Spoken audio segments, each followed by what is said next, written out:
You're listening to Whoa! Potluck.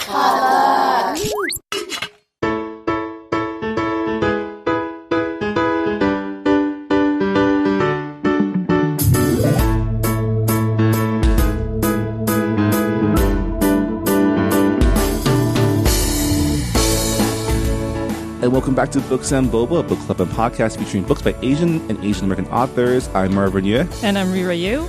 And it is time for our mid-month check-in. It is the month of June. Summer is well on its way here in Los Angeles. It is. What do you mean well on its way? It's been here since last month. It's so hot. How are you doing, Rira? I'm doing well. So this month is going to be a little bit different because we're not doing new releases for this month. Yeah, we have some exciting news, though. We are launching our website. Finally! For a long time, Books and Boba linked directly to our show site from Simplecast. But as of the time you hear this podcast, we will have a full-fledged website where you can take a look at our past picks, find all the links to our Goodreads groups and our podcast, and also contact us if you want to suggest things or, if you are a publisher needing of coverage for your Asian American or Asian author. Yeah. We are open to that as well. I love getting arcs, and I love meeting people who create things who are Asian American, because it's still a very small pond, and it's nice to meet new people. Yeah.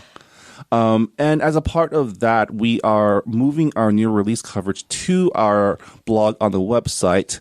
That way we can focus more on news and discussion on our podcasts. I mean, we definitely want to interview more authors. Yeah. And since I read more than one book a month, I want to talk about those books as well. Yeah, and we're actually in the process of lining up a couple interviews. Yep. And hopefully we'll have a lot more non-news content coming up. More one-on-one author interviews. I'm excited.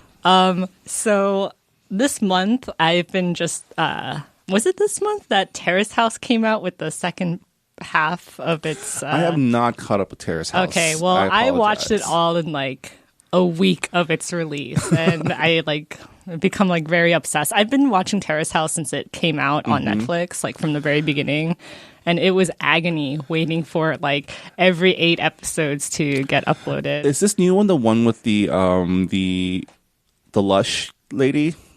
The lush lady? The one that likes to drink? Oh, Sena. Sena is my queen. I love her. Yes, she's in it. I've heard a lot of news about her. It's all over my social media. She's amazing. Opening New Doors is pretty great. I'm so glad that they're back in Japan. Also, I've been catching up on E3 news. That's been my life for the past couple days. It is E3 here in Los Angeles, and we're not a video game podcast. No, we're not, but I play a lot of video games. You know what I've noticed this year? A lot of games are now drawing from Three Kingdoms era lore for their new expansion packs. Yep. And it's Chinese history is coming back. It's not just samurais, guys. There's other cultures too. I mean, a lot of video games still come out from Japan. So it's not it's white people Japan just loves doing... Three Kingdoms. They do. They really do. They love the romance of the Three Kingdoms. And that has been our video game minute. Let's get back to books, shall we? we have other interests. It's not like we just read books. We should just start another podcast. No, you have 5 and I have 2. So, well, let's get into the book news of the month. Rira has graciously put together our monthly list of publishing news. I guess our first story. Kids Can Press acquired world rights to the picture book One Girl Equals 111 Trees, written by Reena Singh and illustrated by Marianne Ferrer. The book depicts the efforts of one man who turned a desert village in India into an oasis that is not only safe for girls, but celebrates them as well. Publication is scheduled for fall 2020. And next on our news is First Second bought Alina Chow's Marshmallow and Jordan, a middle-grade graphic novel about Jordan, a former star youth basketball player who became paralyzed from the waist down after an accident, who befriends Marshmallow, a magical elephant who helps her discover that water polo can be the sport in which she can continue her athletic dreams. Publication is slated for 2020. Man, 2020 is going to be like the year where like all the Asian authors are gonna come out with their books. A lot of kids and middle grade books too, which is pretty good. Yeah, middle grade is where it's at, you guys. That's when you develop your sense of self, I guess. I just really like middle grade books, even though I'm like totally not in the demographic for it. Norton Young Readers bought Paula Yu's debut YA nonfiction book about Vincent Chin, a Chinese American who was killed at the hands of two white auto workers in Detroit in 1982, and how his death sparked the Asian American civil rights movement. Publication is slated for 2020. Now, Rira, how familiar are you about the Vincent Chin case? So I didn't know about it until after I moved to LA. And once I moved to LA, like, and became part of the Asian American community here, like, people started educating me on some Asian American history. And it's really weird because it's not like I lived in, like, places where there were no Asians, but, like, Asian American history really wasn't part of my curriculum, and it really wasn't brought up in a lot of Asian American communities, like in Atlanta or in New York. And you went to some pretty like fancy schools in New York. One fancy school. But yeah, like no one really brought it up. And I was really shocked that like that wasn't taught in high school textbooks, because it just seemed to be such a crucial part in how Asian Americans like fought for civil rights. Right. Yeah, but I'm really glad that Paula Yu is coming out with a YA nonfiction book, because that means that it's going to reach younger audiences, right, and they're going to catch on before they go to college like I did. Yeah, and teachers can, put it into their curriculum or at least on their bookshelves for other kids to read and ask about. Because, yeah, a lot of times our history, especially if even like I was raised in Southern California in like the SGV, and very diverse, very heavily Asian area of the country. And even then we didn't like, when we talked about civil rights at school, especially in like middle school and high school, it was mostly about the black and white dynamic. Yeah. Right. It was the black community fighting civil rights. You didn't really touch on things like Vincent Chin, how that galvanized Asian Americans. Didn't really touch on even like the Cesar Chavez like movement. Mm-hmm. It was just very much like Martin Luther King and like not even Malcolm X. It was just mainly Martin Luther King, I feel like. Yeah, I didn't learn about Vincent Chin until I took my, like most people, Asian American history class in college that we had to, elect to take. Yeah. Yeah. I mean, like, I'm from Georgia, and a lot of like I remember in 8th grade, we had this class called Georgia Studies, and it was like pretty much like history of Georgia. Yeah. So there was a lot of like history on slavery, obviously, and like just how like the Confederates lost, but they put it in such pretty words. It was kind of like a rosy picture of the South during the Civil War. And I'm like, that's not...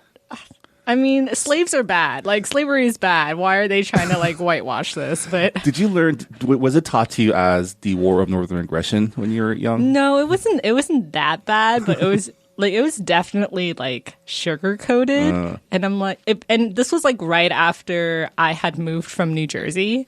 So I like, went through, like, American history over there. And then and as soon as I came down to Georgia, I pretty much took the same history class, but, like, from the Confederate point of view. And I was like, this is weird. But yeah, it was a very weird experience. But not a lot of Asian stuff in those classes, in those history classes. I mean, it just goes to illustrate the power of having representation, not only in media, but also in history as well. Like knowing the important aspects of what shapes, our culture today. Yeah, my history classes didn't even cover the Chinese Exclusion Act. And that was like a really big deal. Yeah, we didn't really touch that until maybe AP history, because that was like one of the required like potential subjects. But even then, you didn't really dive into like how terrible that law was. Yeah, and also like I mentioned this in our the Sympathizer episode, but when we covered Vietnam War, like a lot of the Vietnamese refugee part of the history wasn't covered. and you didn't really get much of the perspective of the actual like people in Vietnam. It was more from like American GI and not even GI. It was mostly like the protest culture. Protests, that was what the history books focused on. Is just how youth culture in America stopped the war, quote unquote. Yeah. Which was why, like, when I read The Sympathizer, I was like, oh, I'm learning so much. Like, they should have taught this in history class, but they didn't. A lot of things they should have taught in history class. This is why you should read more books by Asian and Asian American authors, because you learn a lot of stuff. We're bringing that back. Yes. Yes. So moving on, Simon Pulse acquired Lo and Lee's A Pho Love Story. This YA romantic comedy follows two Vietnamese American teens who fall in love and must navigate their newfound relationship and their respective families' old feud about their competing neighborhood restaurants for years. Publication is set for spring 2020. So like Romeo and Juliet, but Romeo and Juliet restaurants. with pho restaurants. This sounds like your vibe. This sounds amazing. I want to read it as soon as it comes out. 2020. Yeah. Such a fresh twist on a classic trope. Yeah. I just like how we are at this point in Asian American literature where like Asian American characters can just be. Like it's not about their pain or suffering. I mean, sometimes there's pain and suffering, but like teenagers, like Asian American teens in books, they can just go to school, be in love, and not be all about like my immigrant parents. Yeah. I mean, those stories are very important, but it's like really nice that we're getting more variety. And I am very excited for this book, so I'm going to keep an eye on it. Yeah. Next up, Erdman's books for young readers acquired North American rights to Ranojoy Ghosh's No Place Like Home, a picture book about a polar bear searching for his home, even though he doesn't know yet what it might look like. Publication is planned for spring 2019. You know, this is for younger readers, but I feel like I can relate. And our final publishing news is Delacorte acquired Anjali Q. Raoul's that's an F. Delacorte acquired Anjali Q. Raoul's debut middle grade novel, The Boy at the Back of the Class. The novel is about a 9-year-old student's plan to befriend the new kid in class, Amit, a refugee boy from Syria. Raouf is the founder and CEO of Making Her Story, a UK nonprofit working to fight human trafficking and gender-based abuses and crimes. Publication is slated for summer 2019. Another middle grade novel that is... I'm telling you, middle grade is where it's at. I do want to make a correction because in our last episode, I mentioned Vanessa Hua's A River of Stars, and I got the publisher wrong. The publisher is Ballantine Books and not Riverhead Books. I mean, I said it from the top of my head, but I wanted to make that correction because the publisher contacted me and was just like, oh, thanks for like... Oh, no. Well, thanks for the shout out, but like it's Ballantine Books. And I was like, oh, sorry. Our bad. I'll make the correction. Corrections and retractions. Yeah. And that's our new publishing news from Asian American authors. I guess moving on to our check-in. We actually had some exciting news. We were able to catch a screening of To All the Boys I Loved Before. You mean you were able to catch it because I was unable to go. Oh no! I was when I got the invitation. I was like, no, it's on a day I can't go. I want to go so bad. I'm sorry. I totally forgot you weren't there. I'm just so used to you being there.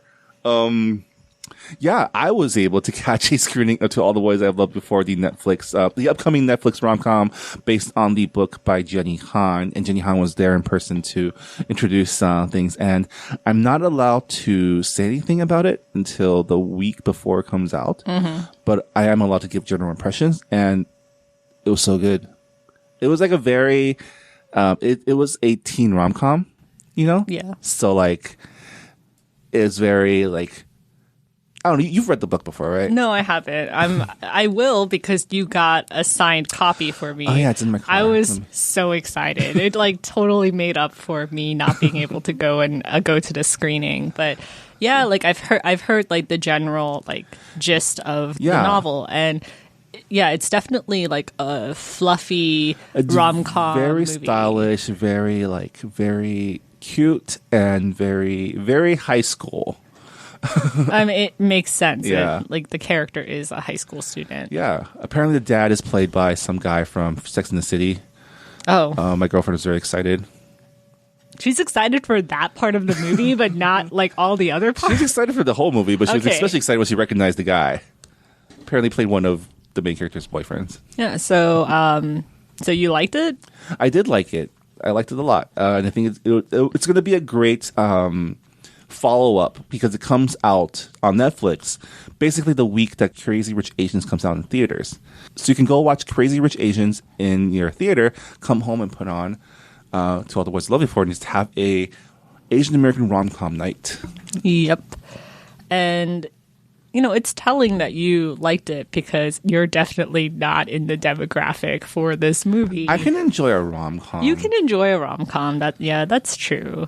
I mean, I'm glad that rom-coms are coming back. 'Cause They are, We and- haven't really had them for a long time in cinema. The secret was Asian Americans. I know. Because the three main ones coming back right now, like 2 on Netflix, all feature Asian Americans. There's that one in that features Lucy Liu. Oh, right. There's To All Boys I Love You For, and there's Crazy Rich Asians. And there's another one coming out soon that's in production right now, starring Randall Park and Ali Wong, Oh, that's right. That just broke Yeah. like last week. written by Michael Kalamko, and also co-starring, not starring, but co-starring Keanu Reeves and Daniel Day Kim. Yeah, cool. That's a really nice cast. It's going to be stacked. But yeah, can't say much more. I'm sure we're going to talk more with. We're trying to get Jenny Han on the podcast. Maybe some of the actors. Lana Condor is doing press soon too. So hopefully we can talk more about the movie, and by then you can read the book. Yeah, I'm Probably. definitely gonna read the book and maybe bring on a friend who has read the book, and then we can talk about it as if it's a discussion episode. Yeah, I mean, I'm curious to see what the differences between the book and the movie because I have not read the book. I'm one of those people who try to read the book before the movie, so I will. Yeah, my goal is to read it before the movie comes out, so I will definitely try to do that. You got 2 months, so I plenty do. of time I do. for a breezy YA from rom-com. So this isn't really news, but I saw it on my Twitter feed, and I wanted to share the link. I've definitely shared it on the Books and Boba Twitter handle. But T. Bui, the author of The Best We Can Do, which was a graphic memoir, and we interviewed her on this podcast. She wrote a webcomic, and it was a very long webcomic too, and it was about Southeast Asians who were once accepted by America as refugees, and now they are fighting to not be deported from this country.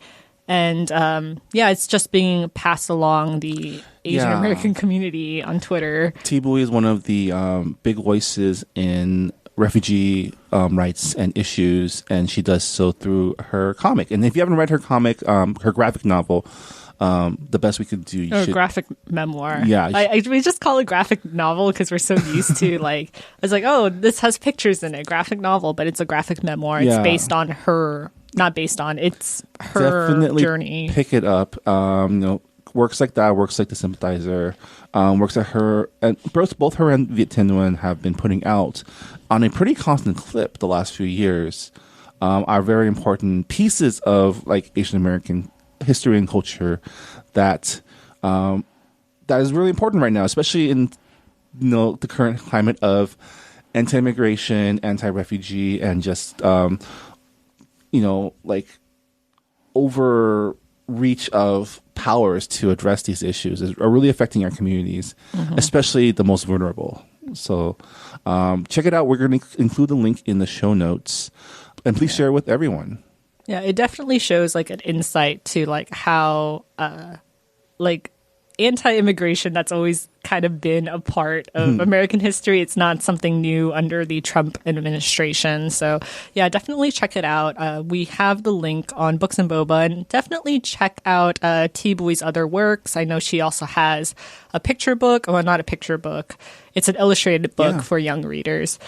So yeah, moving on, let's check in on what we've been reading. And just a reminder, the June Books and Boba Book Club pick is Not Your Sidekick by CB Lee, who we actually got to meet yesterday. Yeah, that was really weird.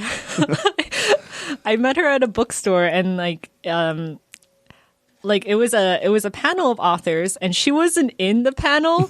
And I also ran into Sarah Kuhn, the author of Heroine Complex. Yeah. Those two were both in the audience, and I came to say hi to Sarah, and then she was like, "Oh, meet CB." And I was like, "Oh, hi. We're reading your book for this month."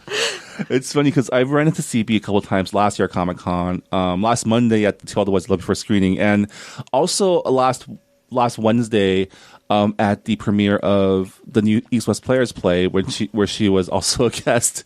So I've actually seen her a couple of times, but I didn't realize this was the first time you've met her. Yeah, this was my first time. And like the really, really funny thing was when Sarah introduced me to her, she's like, this is the host of like Books and Boba. And she was like, "Oh, are you Rira?"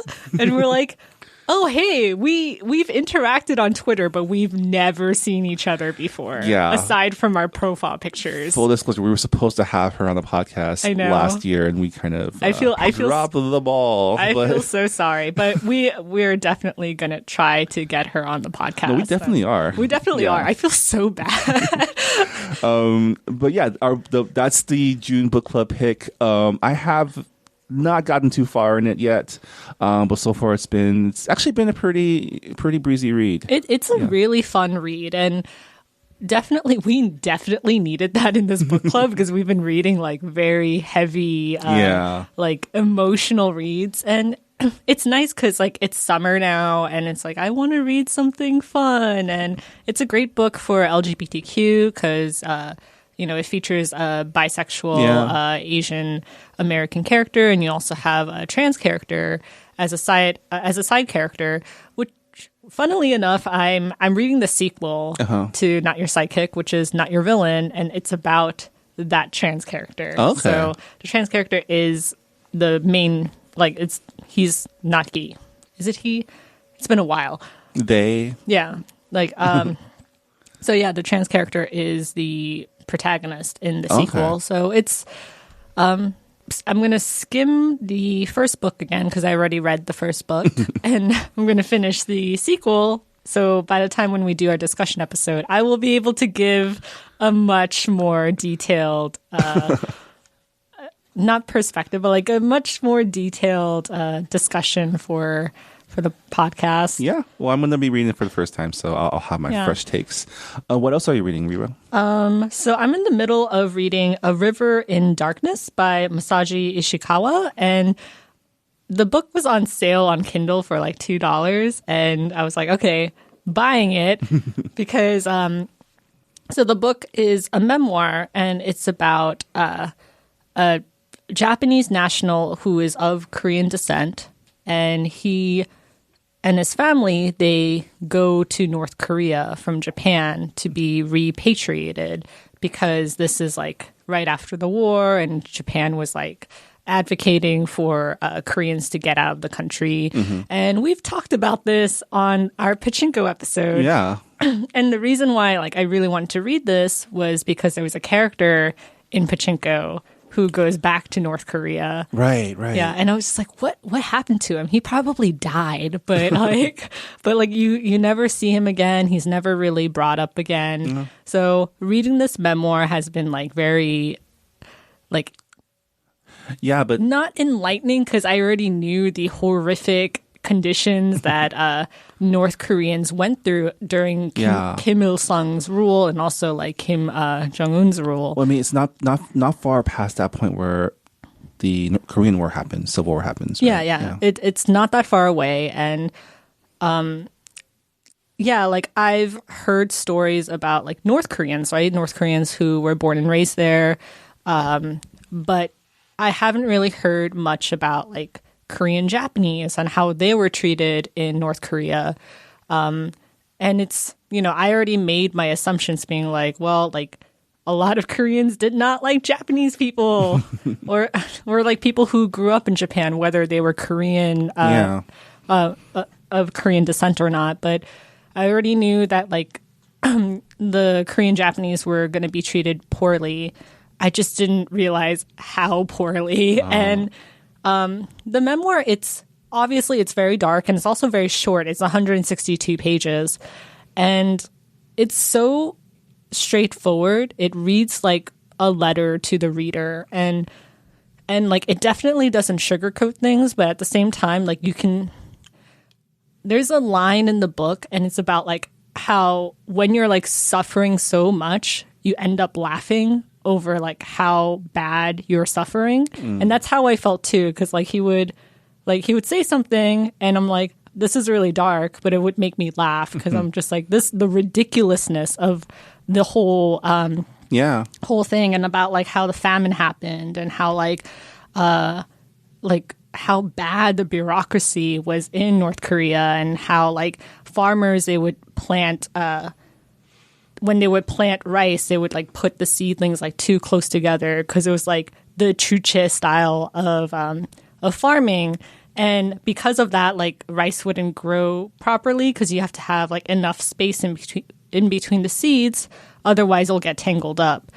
The farmers knew this, but the government officials are like, we need more rice, and this is the best way to do it. And it pretty much like went like that for each industry. The government officials who had no experience in agriculture, in machinery, they would like come up with these ridiculous rules, and like people suffered, and it was such a waste of lives because of other people's stupidity. And like I learned a lot about how like in the beginning, like returnees, that's what they were called. Returnees, they were treated like they were at the very, very bottom of like the caste system in North Korea. And towards the end of Kim Il-sung's rule, when like the famine hit and they were desperate for money, the returnees would get money from their Japanese relatives. So they went from at the bottom of the caste to like the top of the caste, because now they're like suddenly wealthy because of the money that they're receiving from their Japanese relatives. And it's just, it's really interesting. So I'm in the middle of that. And also the memoir like briefly mentioned the Korean schools in Japan, like North Korean schools in Japan, and how like fucked up that was. That was a part of that was a plot point in. Yeah, like I heard about these schools because I've covered Korean news before, and those schools were still around until like 2011 or so. And yeah, like because the author, this is a memoir, so like the author was like talking about how weird the school was and how much propaganda was interweaved into their curriculum. So it was a very like interesting chapter, but I definitely recommend it. It's very short, and you can probably get through it in like a day or two. Yeah. And I just finished, not just, I think it was like a month ago, but I finished Rainbirds by Clarissa Goenawan. I hope that's the right way to pronounce her name, but it's not really a murder mystery, but it's like a crime slice of life novel, and I really liked it. So there's really not much for me to say other than I really liked it. Well, it's a crime novel, so you gotta it's a crime slice of life novel. So like the murder never really gets solved. If you're gonna read this book, don't expect a conclusion to the murder. But it's about like it's like the jumping off point, right? Yeah, like pretty much the premise is a brother finds out that his sister got murdered in this very small town, and he goes to like wrap up her affairs and stuff like that. And he ends up staying for like 6-7 months, or I guess like closer to a year at that point. And he pretty much like lives in the small town and tries to like figure out like what his sister's life was like. So that's pretty much the novel. And it was a very like nice read. So it was like a not simple, but it was like, oh, I can handle this. This isn't stressful at all. So I really liked it, and I recommend it. Yeah. Marvin, what have you been reading? I have been reading, I've started reading our June pick, Not Your Sidekick, but on the side I've been reading R.F. Kuang's Poppy War, as our listeners might remember from the last episode. I'm about 2/3 of the way through, and it's gone places. It's gone places? It's so I've also been reading her. She has a really big Twitter presence, and she's been talking because I guess there was a big book convention in New York recently. Oh, yeah. Yeah, we didn't mention that in our news segment because neither of us went, and it's a really big convention, so we can't keep up with like what's happening there. But yeah, Maybe next year we can go as press. BookCon and Book Expo. Yeah, maybe next year we can go cover it. That also involves flying over to New York. Dreaming. And but she's been doing a lot of press for the book and kind of talking through her process. And first of all, I realized she's still in college. She's very young author, which is pretty awesome. But it's a fantasy story based on Chinese literature and history. The pitch was like Warring States era China, but it also includes aspects of modern historical China. So there is a big scene that is pretty much ripped straight out of the rape of Nanjing. The big conflict in the story is pretty much based on the Japanese invasion of China during World War II. Mm-hmm. And so a lot of her story beats takes cues from that conflict. And a lot of it is about just how war warps people's the whole point of becoming a soldier and someone who is fighting to survive a war is to pretty much dehumanize the other side. Mm-hmm. And a lot of the conflict in this story is based on that concept. Yeah, I've been following RF Kwong on Twitter, mm-hmm. and I remember her mentioning how how language plays into colonialism because because colonial Japan, they try to erase their colonies' culture and how there are still remnants of that today in our language. Up until not that long ago in Korea, there were we still use Japanese terms, and then they switched it to brand new Korean terms. But just how language plays into colonialism, she mentioned that on Twitter, and also how translation works for characters, right? If you because a lot of times I don't want to say books by white authors, but I'm gonna say it books by white authors, which features a character who's kind of in between two cultures. They don't really write that weird translation process in someone's mind, being first you have to listen. I hear in one language, I process in another language, and I speak back in the first language. Yeah, right? I remember RF Kwong mentioning that, and I'm oh, that's true. I don't really read a lot of books where that process is mentioned because, as someone with very I'm not fluent in Korean, but I'm proficient enough, and the struggle is real. But yeah, that's what I've been reading, and it's leading up to something. So I'm gonna keep plugging away at it while I read. While you read, not your sidekick. How long is the Poppy It's War? about 500 pages. Okay. Yeah, the first third of the book is kind of going to fantasy military school. So it's kind of Hogwarts ish. There's different schools. That's pretty cool. And then war comes, and then all the kids become. It's kind of it jumps from book 1 to book 7 right away in the first book. Yeah, that's really cool, and that seems to be your jam, Asian inspired fantasy. I am enjoying it, and I remember you finished Grace of Kings within a week, and I was it was 3 days. Oh, yeah, 3 days, and I was Marvin, that is a 700-page book. I think I don't know, things that are. I mean, science fiction fantasy is just kind of my jam in general. Mm-hmm. So I think I just. I'm someone who reads 5 books at the same time. So. I have that problem with TV shows. I'm watching 5 shows at the same time. Yeah, but that's TV shows. An episode's 20 minutes? If it's a drama, it's an hour. Yeah, but if you haven't caught up in 8 weeks, that's a whole night of binging. But you can finish it in a night. I can finish a book in a night. Yeah. I read about depending on the book, about just under 100 pages an hour if I really put my mind to it. Yeah, same here. 100 pages an hour, 90 pages an hour. That's a 7-hour read for Grace of Kings. Yeah, but then for me, because I jump books all the time, and also like I have other things to do or I have other hobbies to pursue. Yeah. I spend like maybe like an hour or two reading. My problem is if I've been away for a while, it's hard to get back in. I see. So that's what happens with TV shows too. Yeah.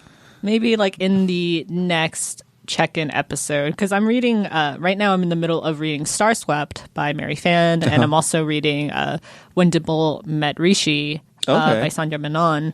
You're getting your YA on, your summer breezy reading.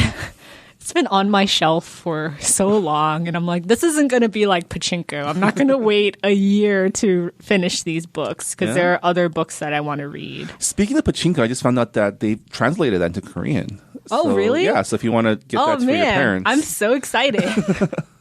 My parents don't read. I don't know how I can be their child, but they don't read. Maybe I will give them the book. It'll make a good like Christmas present. Maybe. It's like a book. But yeah, I guess that'll do it for this episode of Books and Boba. That's a pod. Thanks for checking in with us, Mira. For those of you who are reading along, don't forget to sound off on our Books and Boba Goodreads group. You can find it by searching Books and Boba at goodreads.com. We do love to hear from our fellow book readers, and if you have anything to share, please use the forums. Again, check out our new website at booksandboba.com. Let us know what you think. This podcast was recorded at the Potluck Podcast Studio, located at the offices of Visual Communications. Visual Communications develops and supports the voices of Asian, American, and Pacific Islander media artists who empower communities and challenge perspectives. Some of their annual programs include the Academy Award qualifying Los Angeles Asian Pacific Film Festival, the Armed with the Camera Fellowship, and C3, the Conference for Creative Content. Learn more about them at bconline.org. Thanks also to the Potluck Podcast Collective for letting us be a part of their great network. You can check out other great Asian American hosted podcasts from the collective by going to the website podcastpotluck.com. Great. Keep reading, you guys. Thanks for listening. Bye.